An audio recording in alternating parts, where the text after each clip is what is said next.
What's up, everybody? Welcome back to the Next Win podcast with your host, Aunt Ma, co-host Justin Vaseur, and we have a very special guest today. I'm so excited for this. This has been like 2 months in the making. We got Mr. Nguyen. He is a co-founder of Seven Leaves. Thank you, Ha, for being here today. Like I said, I'm just so excited for you to be here and learn a lot of value and knowledge from you today. And Street Fighter. So before we did this podcast, guys, we had some time to burn and we're playing Street Fighter, and this guy said he hasn't played in a long time, and he literally killed me like 6 rounds in a row. Was it the arcade? It was the arcade Street Fighter. I got arcade systems in here, okay. and she beat my ass. It was a game I was in love with when I was a kid. So Yeah, you definitely played a lot. That's a lot of quarters that you played with, because I couldn't do anything on this guy. yeah, I didn't have a lot of friends. I didn't have a lot of friends. Video games with my friend. Okay. Who's your character? Doslim. Oh, okay. Yeah, he cheated so bad, dude. Like, I couldn't even get within like 15, like halfway across the screen. He would just be like throwing a punch, and it's like, reaching all the way across. Yeah, it was horrible. But he's got the mind of a genius. If you guys don't know Seven Leaves, Seven Leaves is, I'll let you explain what Seven Leaves is, so I don't butcher it. Sure. Seven Leaves is a beverage company. Okay. Our mission is to actually create like the best drinks in the world. Okay. Serving goodness in Nice. every cup in every community. So what we try to do, we try not to label ourselves as a boba company. I think Okay. that's what our competitors try to see us as, but Yeah. our number one bestseller is coffee, right? Right. So what we try to do is we just try to travel the world, look for the best drink from every region, and just try to bring it here. So our last drink that we came out with was a Brazilian drink. Wow. A Okay. Brazilian lemonade. Nice. So our thing is just how do we become worldwide? That's our goal. I love that. So if you guys are not familiar with Seven Leaves or never been there, they have 43 locations, okay? And they started off one location in Orange County, California, and now they have 43. And this is a your quote unquote boba shop that a lot of people go to. My wife would get the coffee all the time. No boba. I would get the boba, Yeah. but she would go there almost every single day, And I think what I loved about your menu is what you're saying is you like to bring all your beverages from around the world. It's almost like an In-N-Out menu, where In-N-Out has just, like, I don't know, I'm going to throw a number, like 6 items on the menu. You only have like your maybe 9 items or 10 items, and there's one from every region, right? You got your Vietnamese coffee, and then you have like Matcha. and Yeah. So I Well, like that idea. Yeah, that concept of just having like maybe 7 to 9 items. Yeah. We got it from a book called The Paradox of Choice. Where did you learn about that book? Oh no, it's just an interesting book that and the concept of this is when, let's say, you go to anywhere, right? And there's like, you see a menu, Yeah. and the menu is like 100 numbers long, Yeah, that was like my dad's restaurant. right? We had like 200 items on there. I'm like, why? The theory is this. The theory is you actually get choice paralysis. Yeah. Like you actually don't know what to choose. Yeah. That creates doubt in your mind. There's a little, when that happens and there's doubt, you're like, you don't know what to get, you're actually shortening the time for for you to sell a product. You know what I mean? Yeah. The longer you have to sit, your brain to kind of say, like, maybe I don't want that. That is so true. Right. So like yesterday, it was past dinner time, and I asked my wife, what are we gonna have for dinner, because we have kids and stuff. And I started looking on Grubhub. Yeah. There's too many things on Grubhub. Yeah. I looked on it for like 30 minutes. I'm like, shit, we really got to eat right now. And I ended up making some frozen food instead. Yeah. You know what I mean? Exactly. They just Right. lost business, right? Yeah. So the crazy. idea was like, when you're able to simplify like the decision for a customer, what you notice is that it becomes automatic, Yeah. right? Sales becomes faster, the transaction becomes faster, and then everything around it just makes everything more efficient. So that was the idea that we had. Is just don't complicate things. The more you have, the more things you have to add. So our concept was simplicity, simplicity, simplicity. Do you think that is, well, that's definitely a key to your success of the business. Mhm. What is What is so special about your business? Is it because of simplicity or all the drinks from around the world, or is it because you guys are literally the first tea coffee shop that's not Starbucks that has a drive-through? Mhm. It's almost every location has a drive-through. Almost. Well, okay, so let's say let's start from the very beginning, right? Okay. So maybe I got to take you guys on this journey. Is when we first came up with the concept, we had this idea of this this theory of um, underserved and undercompetency. Okay. So what is a product that's underserved and that's being served with incompetent people, right? Mm. So You mean like the drinks suck? yeah. So for example, right? Yeah, Okay, yeah, is that okay. what it I'm just gonna give you a very good example, right? Okay. Contractors Yeah. and construction workers. It's underserved. Everyone's looking for a contractor. Right. Everyone's building something, but Mm. everyone that's a contractor, most of the time, they're incompetent. Yeah. Right? It's usually because our society will say like, don't go into that field, become a doctor, become a lawyer, right? So that market, in my opinion, there's a big service for it, but all the people that's in it is generally, I don't. It sounds bad, but they're usually incompetent. Right. Yeah. Right. Yeah. There's always something that goes wrong in construction, anyways. when you're Exactly. building So something. what if you had a doctor becoming a construction worker? What kind of quality would you have? Right. So our idea was like, okay, what is a product that was out there that we know that's underserved, that people buy every day, but it's just not being Not uh, up to par. not up to par. Yeah, yeah. So we're like Vietnamese coffee, right? Because the only one that we remember that was good was Lee sandwiches. Right. So we would say, like, so we should ask ourselves, who else in the community can do Vietnamese coffee? Yeah. Yours is definitely higher quality than anybody else's Yeah. too. So we just literally like trapped ourselves in like a dungeon for like in a cave for like 6 months and just did R&D, and like our stomach just like, oh my god, it went through like torture trying to do R&D. Dang. Yeah. How long did it take for you to figure out the perfect coffee drink? 6 months. Wow. Yeah. From your house, right? Yeah. Pretty much. Okay. Yeah. So, this time in your life when you're thinking about like, hey, why don't we make the best coffee, Vietnamese coffee? Like, Mhm. why did you even decide to go that route? Like, what were you doing before Seven Leaves? Were you Oh. a business owner? Did you know how to do this stuff? Well, our entrepreneurial journey started when I was like 18, 19. So in 2001, so I've always worked with my brothers. Okay. It's a family business, and we've when we do things, we always do things together. So in 2001, when my brother, That is so rare. Yeah. Like, you we're never very have close, very very close. like, have you ever worked with your family before? Nope.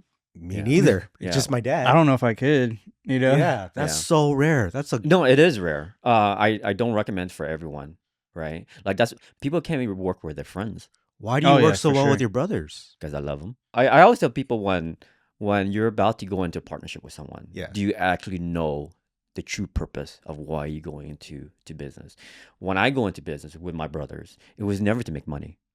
I just wanted to hang out with them. That was it. Wow. Yeah. So okay, so I'll tell a story and see if it makes sense to you guys, right? So in 2001, when I was 18, he was like around 23, 24. He wanted to open a business. We all jumped in, and it did okay for the first 4 years. It was an internet cafe. I don't know if you guys remember that, where Yes. you Yeah. play Counter Counter-Strike. Strike. Yeah. So now you know the gaming side of me, right? So we just love video games. And we did that for like 5 years. But we put everything in there. All our money, everything, all our Yeah. time, It's a lot of computers. a lot of computers. And then it went sour. You know, Right. the whole business itself, it wasn't. The whole it didn't industry went last. down. The Yeah. whole industry Yeah. went down, right? Mm-hmm. So we all had to like separate because we had to recover from everything that we lost, right? Yeah. So I went back to school and I went to law school, right? And during this time, I went to law school for 3 years, and in 2010, my brother had an itch Start another to business. do another one, right? And at this time, you already graduated law school? No. Well, I graduated. I took the bar. So when you take the bar, there's usually like a 6-month waiting period, Okay. right? So within the 6-month waiting period, um, I took the bar in November. My brother asked me like a week after, "Hey, you want to start something?" So there's this waiting period to get your Yeah. results. Okay. Like it just takes a long time. So I just like, sure, why not, right? Um, so we started to come up with the concept. He's a creative genius. He is. Mm. He's just so good at it, right? Me is I'm a operator, right? As a lawyer, you just everything is logical. So I try to make a process almost out of everything. Like step 1, do this. Step 2, do that. Wow, Step 3, do. okay. So that's my gift. You generated the systems for the Yeah, company. yeah. Okay. He generated the creativity. Yeah. So he has this vision, and I just try my best to take that vision and create a system out of it, right? So graduate from law school, waiting for my thing, and at the time, we had zero expectations, right? People thought like, oh, what did you expect to make? We were like, if we made like $500 a day, we'll be happy. Yeah. Yeah. But the end of it is like my brother, he just wanted freedom because he was working at a corporate job. It was torture for him. He was making great money, like 6-figure, great money, right? But he only worked like an hour a day, and the rest of the day he was just like YouTubing, and it was killing him. Yeah. He's like, he sits there 1 hour work. It was too easy, and he's like, it was just torture for him. Yeah. That's crazy. So he's like, he's gonna do something new. So right. So he brought me in, and he's like, I need a dishwasher. So I'm like, yeah, I'll wash your dishes, right? Best decision I ever made. So Really? yeah. And From taking the bar to washing dishes. That's Yeah, insane. That's crazy. Now, no, it's not. It's well, not. well, I think it's insane because, we talked a little bit before this podcast, and you're telling me how we're so similar in, like, we're horrible in school, right? We're C students, not even 3.0s. Yeah. We sucked at it. And you go from being the worst student ever to completing the bar and then going back to dishwashing. Like, that's a crazy roller coaster. I wouldn't say I was a full-time dishwasher, but that was a good chunk of my work. Yeah. Mm. I mean, even just to say yes, you know what I Yeah. mean? Knowing where you came from being so bad at school to being, taking the bar. I think I was blessed because I didn't grow up with a lot.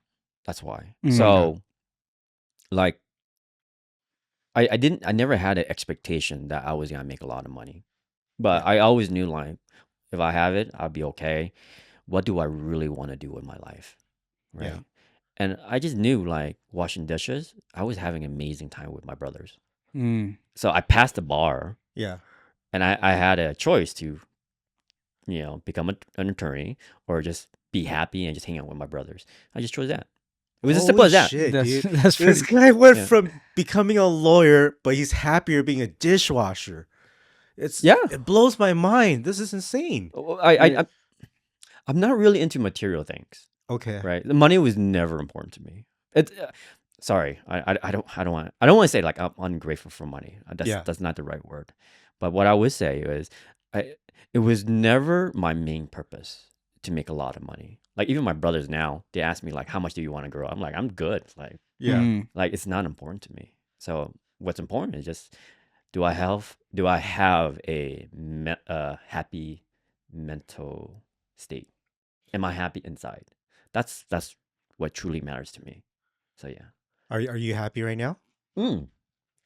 Um, Were you always happy? no. I fought depression like maybe 5 years ago. Wow. Okay. Yeah. But now is like my life is just unbelievable. Unbelievable. How do you? Okay. So, I'm Well, trying we're to. talking about early meditation. Right. Yeah. It was that helped a lot. Okay. So, this meditation thing, Mhm. I feel like so many successful people, like next level Mhm. successful, like you, where I assume with your whole 7 Leaves and 43 stores, they're franchised, right? No, the great majority of our store is owned by us. It's corporate. Wow. Yeah. Yeah, we only have like Congratulations. we only have like 8 that's franchise. Okay, Yeah. that's awesome. Mhm. I didn't know that. Yeah. But I'm sure this is like a 7-figure business in the year. Something. Oh, Yeah, okay. yeah. So that's crazy. Yeah. Okay, so you're already successful. I would Mhm. say 5 years ago, generating that type of Yeah. money, Mhm. and you are in a depressed mode. Mhm. Is that because of personal stuff, or was it too much for you to handle? The way I'll explain it is, everyone talks about the rat race. Yeah. Yeah. They got to a certain point where, because we never expected Seven Leaves to be successful. Like, how I said at the beginning, like, if we make $500, we're Yeah. good. Yeah. Then we start seeing lines out the door, Yeah. and then people are asking to expand. So, there's a quote that says, "Too much that's given, much is expected." Right. So when you have something like that, a lot of people have expectations from you. Mm. Right. And I know, like, expectation is the killer of the mind, the killer of happiness. Yeah. Right. So, like, 5 years ago, we had this giant business. I think at that time we had like 800 part-time employees. Wow. So we had how many stores were this at that time? total was probably like 25. Okay, Yeah. so 25 stores in. Yeah, around there. And we didn't expect it that. And then when you have that kind of expectations, there's a lot of pressure on your shoulder to perform, Yeah. right? And I just remember there was like moments and periods in my during that time where I was like, if I fucked up, like, can this collapse? That was and it wasn't the money that was scary. Is we had all our family working, we had our cousins working. Everyone We- gave up everything to help. No, I wouldn't say give up anything. I would Okay. say this vehicle was supporting a lot of families. Okay. Mm. It was their vehicle to make money. So imagine if I made a mistake. I might have someone lose their job or lose money, and that is going to affect their livelihood. That was a big worry for me. So when you have that type of pressure, it becomes very difficult because now you're so careful and you're trying to be so perfect and analytical. They actually, like, it messes up your mind, right? So that was the hard part. In addition, is there was something else that happened was um on paper, right? When we're growing up, our parents would say, do good in school, make a lot of money, and you'll be happy. Right. Well, I did all that. Yeah. I wasn't happy, Mm. right? So there was the formula was so I knew my mind was saying I did everything that I was supposed to. Yeah. Why wasn't I happy? When you can't answer that question, the mind will actually eat itself. Did you ever find that answer? Oh yeah, yeah. It's a spiritual answer.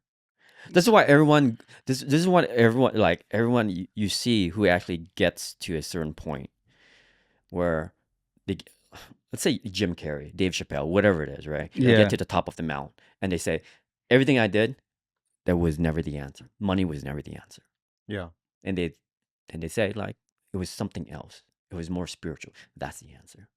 Like, What do you mean hear by it all that? Like, what is the spiritual thing that you're talking about? Okay, so spiritual is this, right? Okay, let me ask you, what do you think is spiritual? I asked both of you guys. What do you think Yeah. that means? Happiness, because it's within good spirits, right? Okay. Knowing where peace of mind hmm is probably the biggest thing.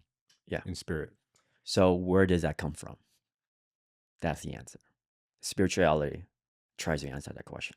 Where does happiness come from? It's as simple as that. It's as simple as that.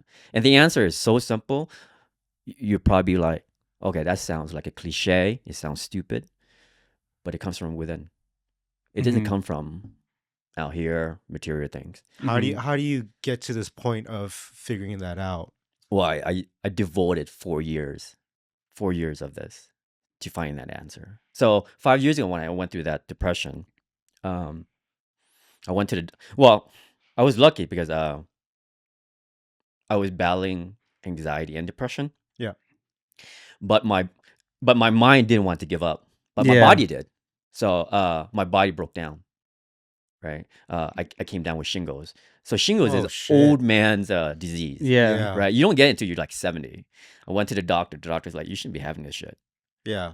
Like, do you have stress? And I'm like, yeah, I got stress. Wow. So it wasn't really my decision to like do this. I had no other choice. If I didn't do that, I think I would have been dead. That's my honest opinion. So I just had to make a decision. It's like, do I continue what I'm doing and go down this path, or do I have to make a change? So it was at that moment, I just went to my brothers like, I need to break. If I don't, it's not gonna look good. Yeah. Mm-hmm. So that's when I started to make decisions like, what is the path to true happiness? So this is when you stop becoming an owner operator at your stores and find someone to take your place. That's correct. And now you are. So this is wild, because now you're on this journey to find peace and happiness. When most people, they want to get away from being owner operator because they're too tired or just don't want to be there every day anymore. They want to make the income while traveling, but yours was to find yourself, which is, it's so crazy. Everything that you're doing in your life is not even for anything but your happiness, which is how everyone should live. Yeah. And so what did you do in these 4 years to find that? Like, you went to go travel, or I went you to took just courses? So what I would say is I did the first journey was I started to like do some research of what's the best way to heal your mind. Yeah. And the answer was like right off Google was, do some psychedelics. And before this, I never done any of this stuff. Yeah. Never touched any of this stuff. Never did any hard drugs.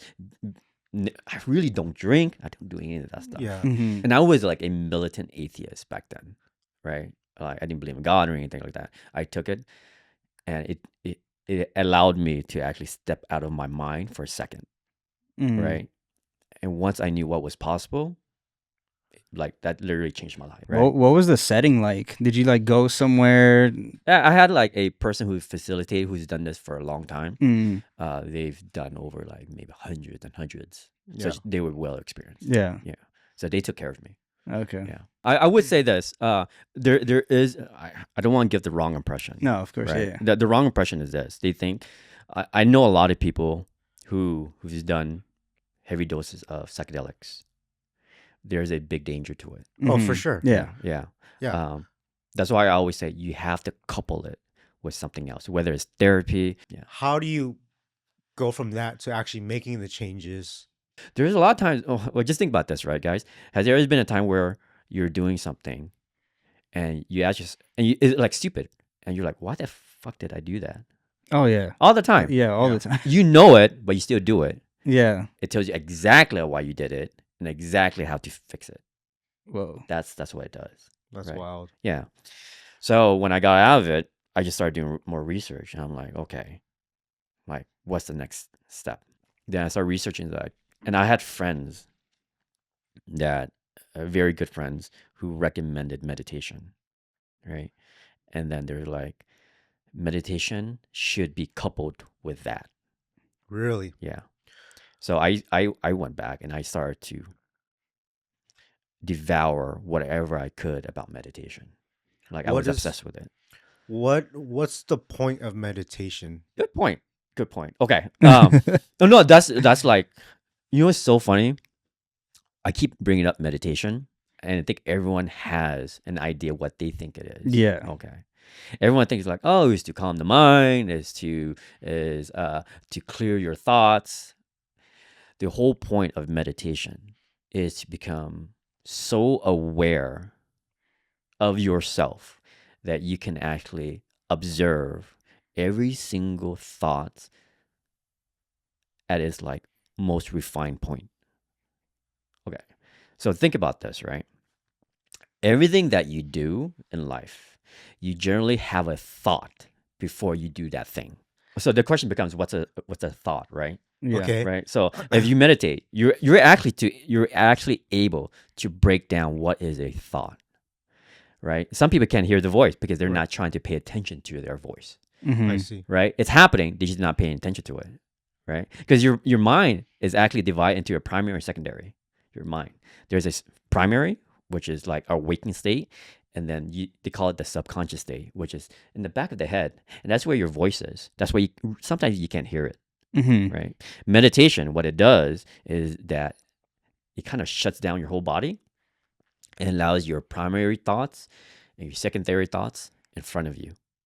And now you're able to literally pick apart your thoughts little by little, little by little. And when you have that, when you're able to pick it apart, or what we call it, concentrate it or contract it into a singular point, it becomes so sharp, right? Your body has no choice but to follow that thought.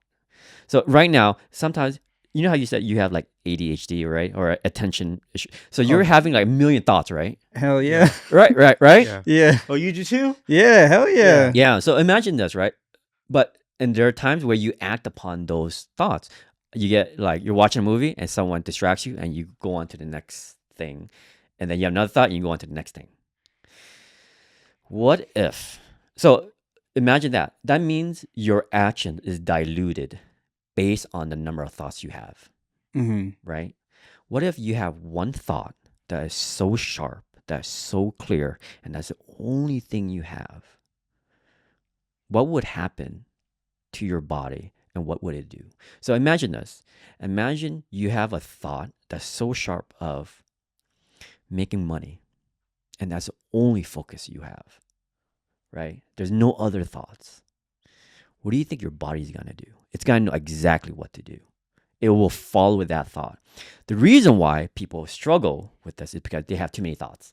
Yeah. Their body's trying to like keep up. That's why people struggle. Right. So like everything that you're saying right now, I'm trying to understand, and I can feel my body going like, how am I supposed to do right now? Huh? Where am I supposed to go right now? How do you meditate? So there's a lot of different types of meditation, but it's all broken down into like three types, right? There's object placement, whereas like you're just putting all your attention to you're choosing an object and you're keeping your attention to a singular object. And the object can be a thought, or the object can be Can it be this cup of water? Exactly. Okay. And you're just making sure you're choosing the right object. That's one type of meditation. Another type of meditation is, they call it contraction or focus meditation. Is once you choose the object, you're trying to contract all your attention into that object, right? This sounds like when I was a kid, and I would look at a cup and be like, "Make it move, make it move." No, No. it's nothing like that. It's nothing like that. It's nothing like that, right? And the third one is just pure awareness and keeping the mind still as possible.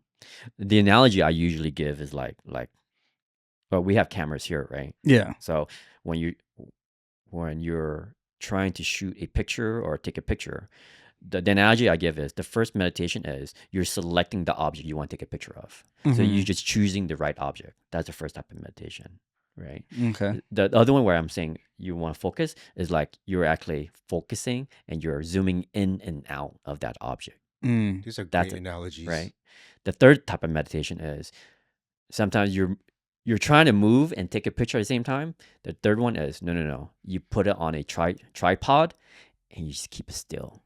Don't let it move at all. Mm. And whatever comes into frame, just keep it still. That's it. So those are like the three types of meditation. So, So, and you do yeah. all three types. Yeah.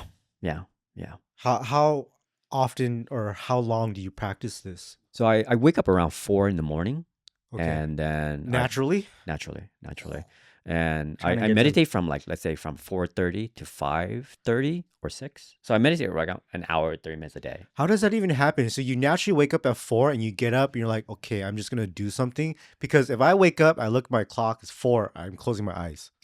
I'm actually getting better at that. Are you? Yeah. You're just gonna get up and go. Yeah, like I've had a really hard time getting up in the morning. Like I Mhm. usually get up at like 10. and go to sleep at like 1 or 2 in the morning. Yeah, But- one of the great things about meditation is that you don't really feel tired. So this is the first fuck up for everybody is don't go back to sleep if you wake up in the middle of the night. Just Yeah. get up and do something. Yeah. Mm. I don't know if I wouldn't say that. I wouldn't say that. Let me explain a little more about meditation. I mean, Yeah. imagine if I didn't go back to sleep and now I'm working out at the gym Mhm. in my garage. Yeah, there's a for reason 2 why I hours. meditate first thing in the morning. Okay. Okay. So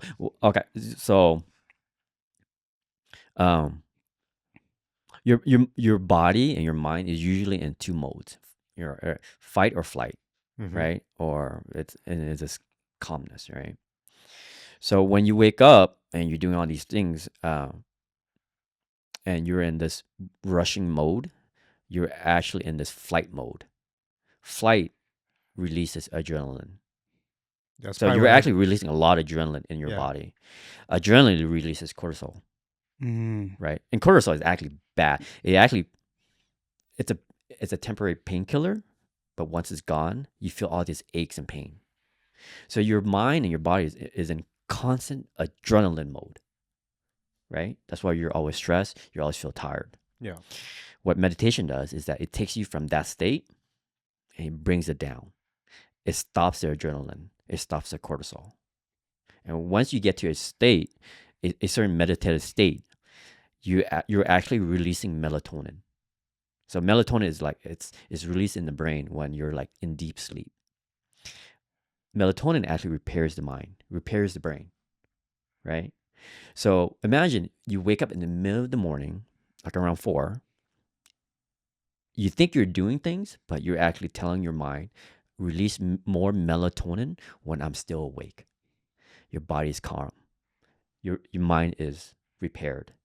You're refreshed for the whole day. Are you laying in bed doing this? No, I actually go up. So, like everyone else, I go. I wake up at 4:30. I use the restroom. I brush my teeth. I go to the park because I have dogs. I take my dogs to the dog park and I meditate there for an hour and 30 minutes. An hour and 30 minutes. Just Did- focusing on things at the park. I close my eyes and I where see. you so the gets to a certain point where most of the time, like when you first start with meditation, you're putting all your attention and awareness outward, Mm-hmm. right? You're looking outwards.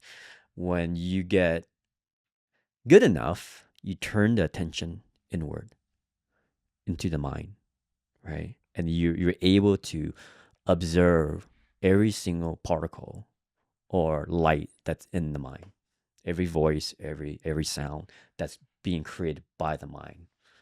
So that's the practice. So from doing all this meditation, and I assume you found peace and happiness, and you're out of that depression state. Now, now that you've pretty much found yourself and you know how to control things, are you now back into the business? No. So you I just have totally no- left it. Yeah, because I'm not married. Oh, so sorry. I am married. I Yeah. don't have any kids. I don't plan to have any kids. So I had when you go through this like spiritual state or spiritual journey, one thing you ask yourself is, at the end, what was it all for? Mm-hmm. Why am I doing the things I'm doing? So one of the questions that you ask yourself is, imagine you have all the money in the world. What would you do? Is it simple, right? And I just thought to myself, would I still work? Would I still chase money? What would I do? And the answer was so simple. It's like, I'll probably still be doing exactly what I'm doing now, is waking up, meditating, and just trying to be present and trying to be creative, Mm. right? But I don't do things for the purpose of just chasing money. I'm blessed because every time I never focus on money, for some reason, I make money. Is that the secret? I don't know. It's I'm gotta trying. be. I don't know. mean, I'm trying to get there, bro. Yeah. So don't 'Cause think I, about like- money, Justin. Yeah, right now, like earlier, you were explaining like the whole cortisol stuff, Mhm. and I'm like, dude, he's like explaining me. Like I'm having all these pains and aches and Mhm. stresses, and like, Maybe you have And- to meditate. Yeah. yeah, because it's like it's one of those things where, I mean, I'm at a point where, there's a lot of goals like we mentioned in the last podcast.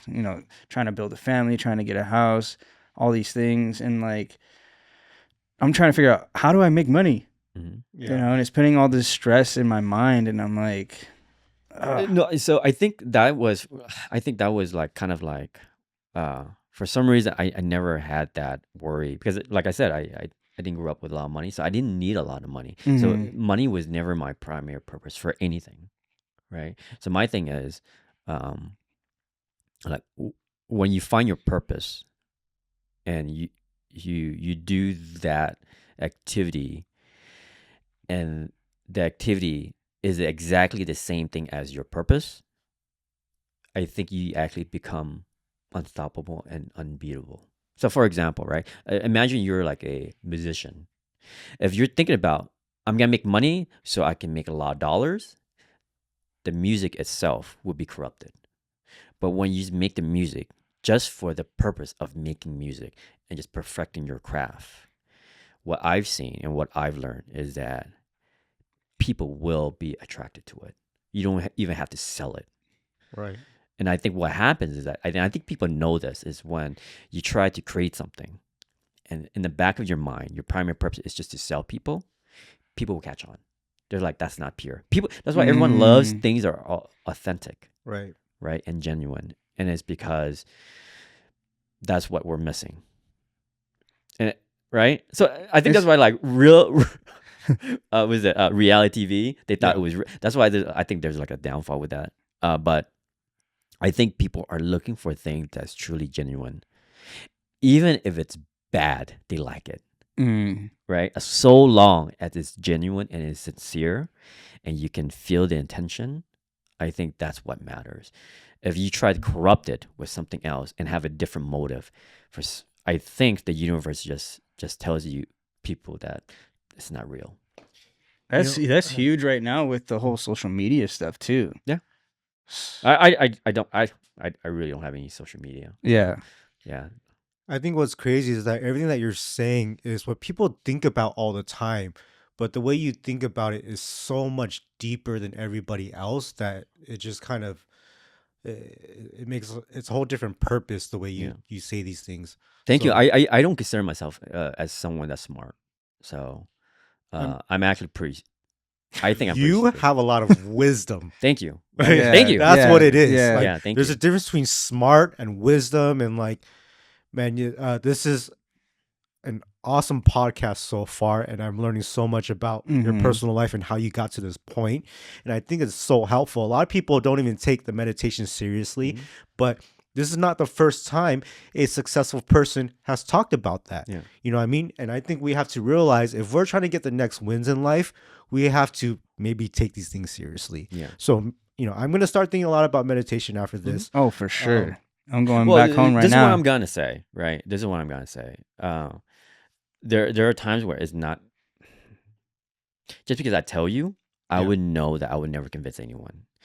I think there are times where you will only know it is when you actually go through it. When it's the right Yeah. time for you to do the things, and I think I'm almost there. Yeah. This has definitely pushed me a little I'm bit there. more. Yeah. I'm there for sure. I feel like it, but I don't know unless we try. You know what I mean? But Yeah. I do want to get back into a little bit about Seven Leaves and your business, and how you really grew it into these 43 stores. The hardest part about starting a business is that people are stuck being an owner operator, right?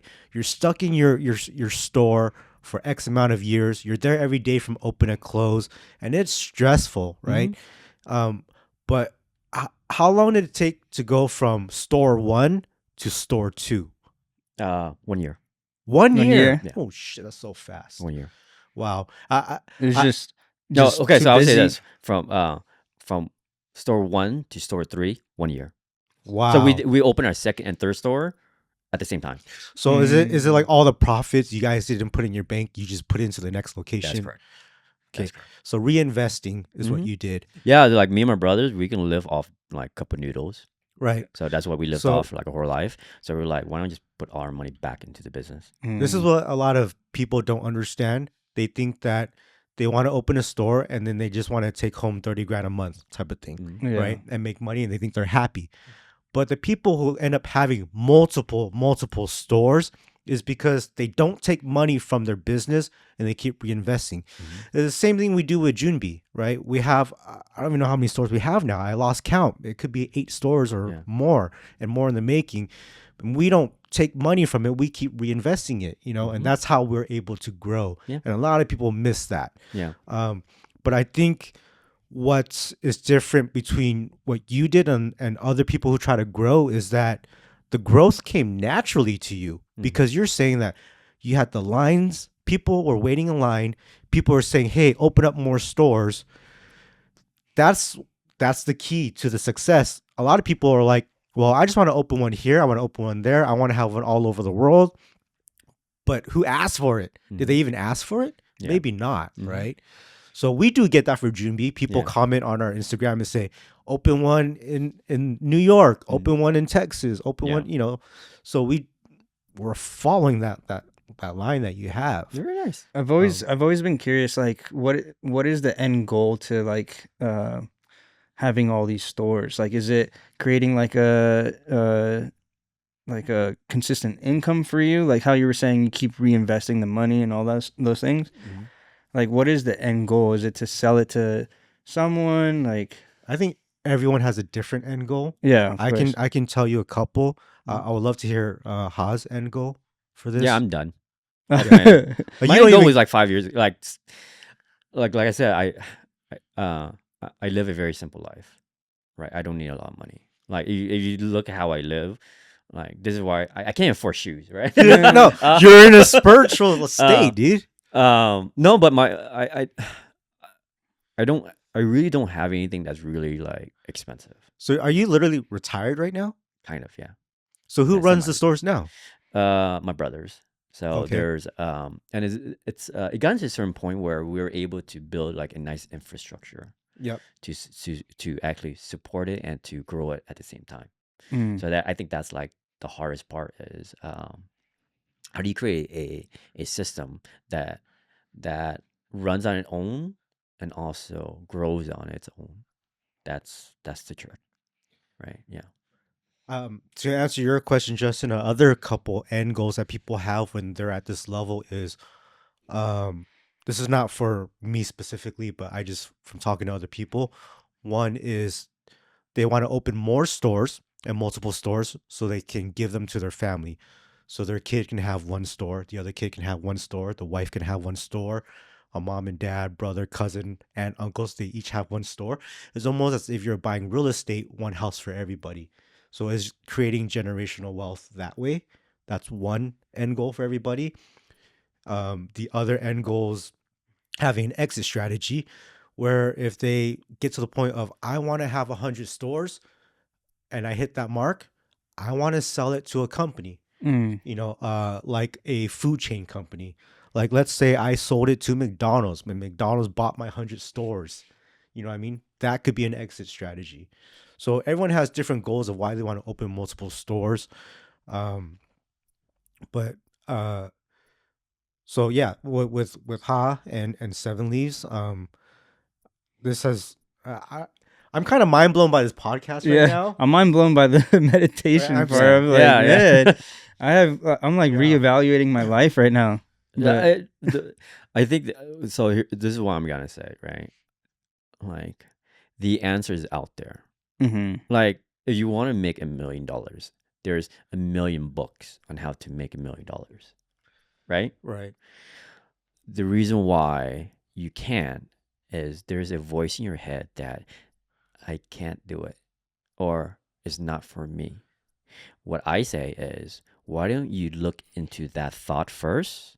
Because whatever you believe is what you're gonna see and what you're going to do. What if you're able to curate that belief, right? That's gonna propel you into something that you can almost do anything, right? The reason why whether we could do something or we can't is all limited by our beliefs. So the trick is, how do you hack your belief system? Right. That's the trick. It's when people say I can't do this, Yeah. but yeah. you can. Well, Henry Ford said it best. Whether you think you can or can't do, you're absolutely right. Yeah, because you said it. Yeah, that Yeah. makes perfect sense. I wanted to ask you like what is the best advice you can give someone? And I feel like a lot of it, the answer would have been like that meditation and finding the answer. But this came after the fact of you being so successful. So in your journey of Seven Leaves and it's growing into 20 stores and things like that, Mhm. your first 5 years of the place, what is the best advice you can give any other business owners who want to get to that point? So let me qualify. Let me ask some. I'm very specific when I usually answer a question. What stage are we talking about? Are you talking about starting up? Are you talking about they have one or Uh, two stores? What when stage are we talking about? when did you feel like you got to the next level? How many stores? I never really think it that way. That's the okay. So here's the thing, right? Uh, here's a perfect example.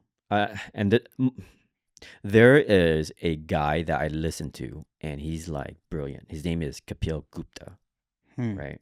And one of the things he talks about is the idea of prescription, right? Like a lot of gurus would say, if you follow my 5-step process, you're gonna make a lot of money.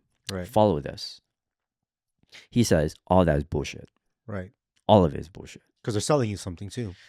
Not only that, if you are if you truly desire something and you're truly honest with something, you would never need a prescription. You will always figure it out on your own. You would never look for a mentor. If you truly want something, right? That greatness will always come from within because only you know what you're best at with your skill. It's like saying with me, right? It's like, huh? Maybe you should like start playing basketball. I'm like, what the fuck is like that doesn't make any sense, right? What he says is like, throw away all the prescription. Throw all these step by step. And the only thing you need to look at is what's your true desire and are you being honest with yourself? That's it. We're always lying to ourselves. Always. Whether we do something or not, we think we're being truthful, but we're actually lying to ourselves. Right. There'll be times where like, maybe I should go work out. And then you lie to yourself, man, I can't because like I'm gonna like waste time. I should meditate, but I can't because I can't do that. You're just lying to yourself. If you Right. truly want it, you're gonna You're do gonna it. do it. Yeah. That's it. So the question, so the piece, I know this is so like it's paradoxical. Like I'm trying to give a prescription, but it's not really a prescription or a guide. But if you're truly honest with yourself, with your desire and the intensity of your desire, you will find exactly what you need to figure out. That's it, right? A lot of times, our ego gets in the way, right? Our fear gets in the way. But because we're embarrassed to reveal what our vulnerabilities are, what our fears are, we hide it.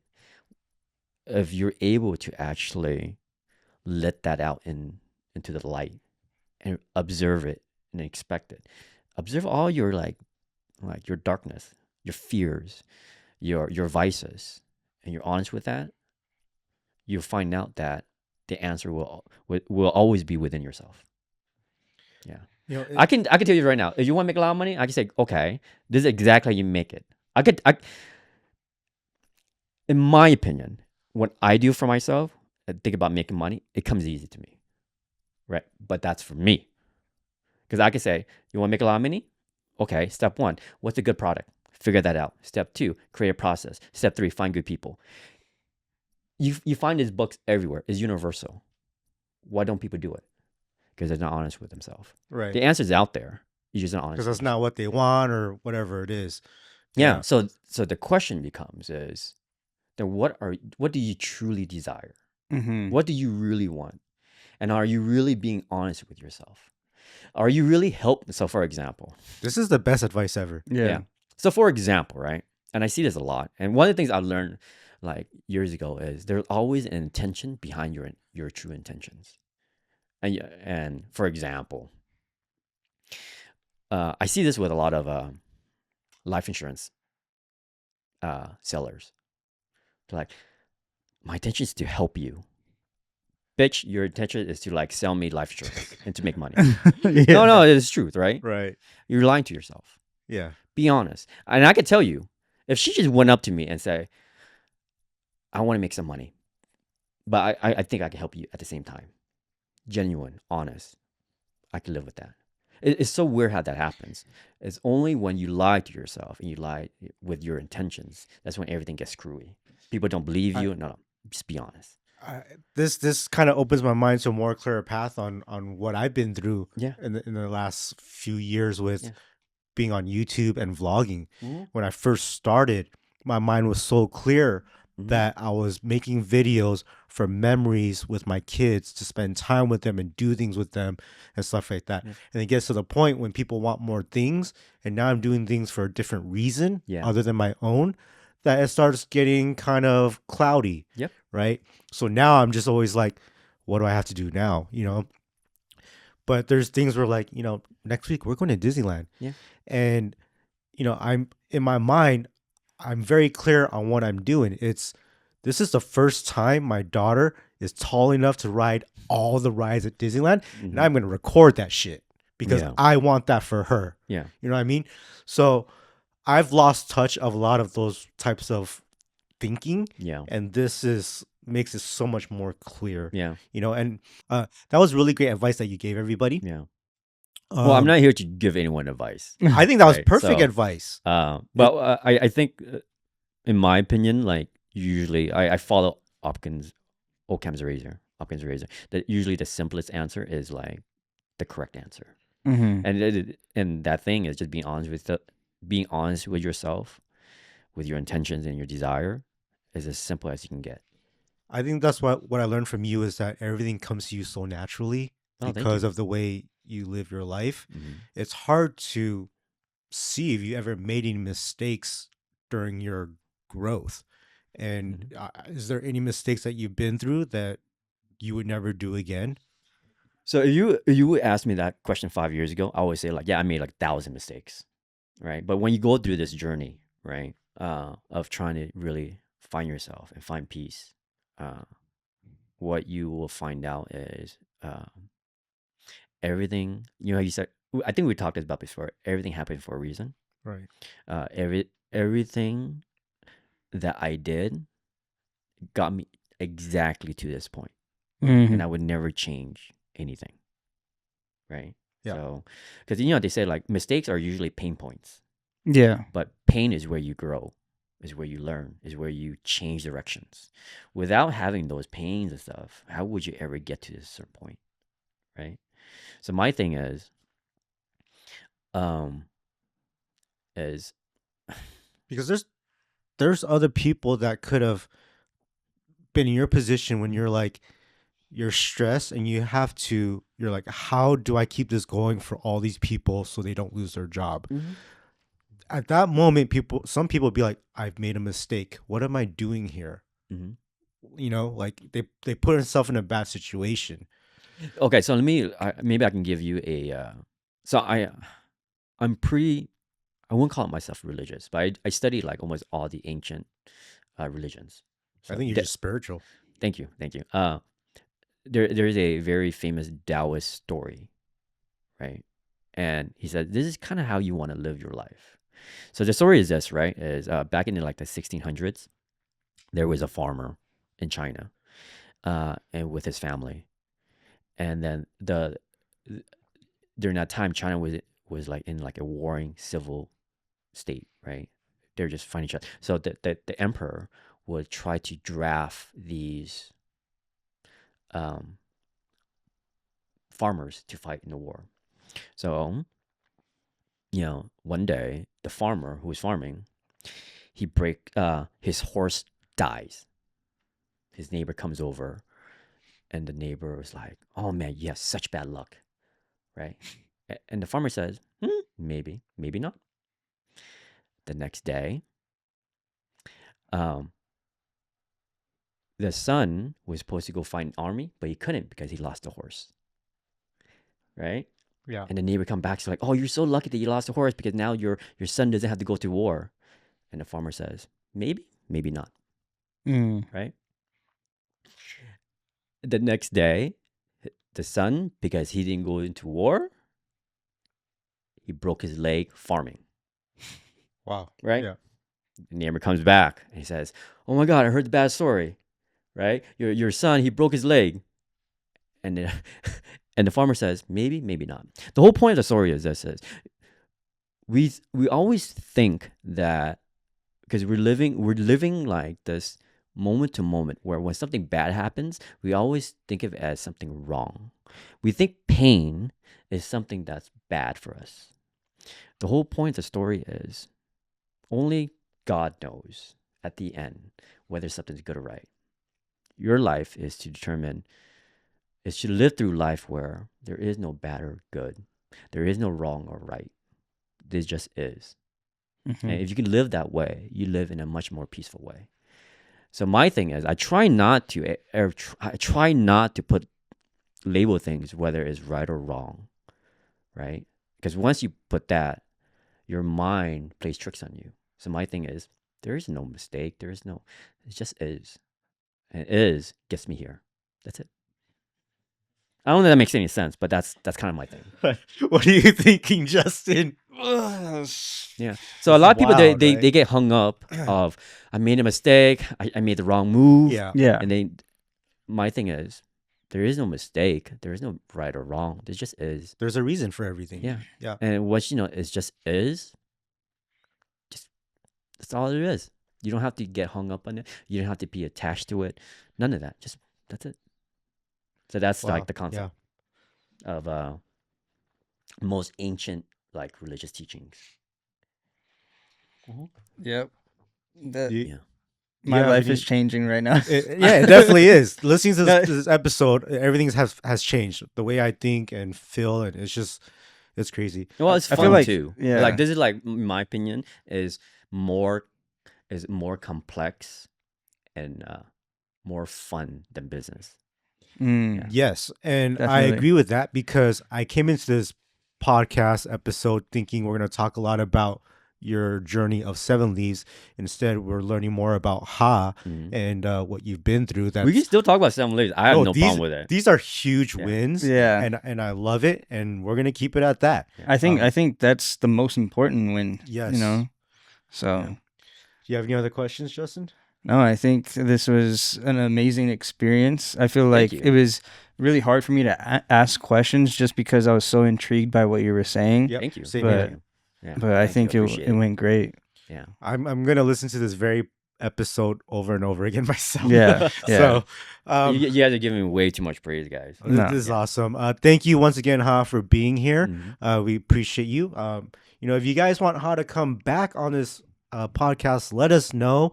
Let us know what you enjoyed about this. Write it in the comments below. I hope this helped you guys out in trying to get a more clear path in your future. And man, go to 7 leaves, guys. Go support his family Or go meditate. and Whatever. go meditate. Yeah, meditate for Ha. Yeah, So be happy, guys. there we go. All right, guys. So we'll see you on the next episode of the Next Win Podcast.